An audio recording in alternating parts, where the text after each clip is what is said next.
ಎಲ್ಲರಿಗೂ ನಮಸ್ಕಾರ. ಇದು ಕೊಪ್ಪಳ ಬೈಪಾಸ್ನಾಗ ಆಗತ್ತೆ ನೋಡ್ರಪ್ಪ. ಈಗ ಆರ್ಟಿಒ ಅದ ನೋಡ್ರಿ.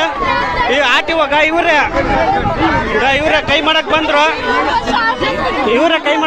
ಇವ್ರ ಆರ್ಟಿಒ ಐತೆ ಕೊಪ್ಪಳ ಆರ್ಟಿಒ. ಕೊಪ್ಪಳ ಆರ್ಟಿಒ ನೋಡ್ರಿ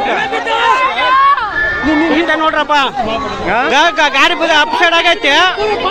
ನೋಡಿರಪ್ಪ ಹಂಗ ಹೊಡ್ಯಾಕಂಡು ಯಾವಾಗ ಅಪ್ಸೈಡ್ ಆದ್ಗಟ್ಲ ಸ್ವಲ್ಪ ಆರ್ಟಿಒನವ್ರಿಗೆ ಬೇಸ್ ಹೇಳ್ಬೇಕು. ಇಲ್ಲ ಇದಕ್ಕೆ ಯಾರು ಅದಕ್ಕೇನು ಇರಲ್ಲ. ಆಂಬುಲೆನ್ಸ್ ಫೋನ್ ಮಾಡ್ರಿ. ಈ ಆರ್ಟಿಒನವ್ರಿಗೆ ಶಿಕ್ಷೆ ಕೊಡ್ಲೇಬೇಕು.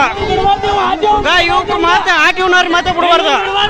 ಇವ್ರಲಿಂದ ಎಷ್ಟು ಜನಕ್ಕೆ ಲಾಸ್ ಆಯ್ತು ನೋಡಿ. ಆಂಬುಲೆನ್ಸ್ ಆರ್ಟಿಒಲಿಂದ ಆಗಿರೋದು ಇದು. ಮೊನ್ನೆ ಹೊಸವಾಡ ವಾಪಸ್ ಇವ್ರಿಗೆ ಹಿಂಗೆ ಕೈ ಮಾಡಕ್ ಬಂದ ಈತ ನೋಡ ಆರ್ಟಿಒ.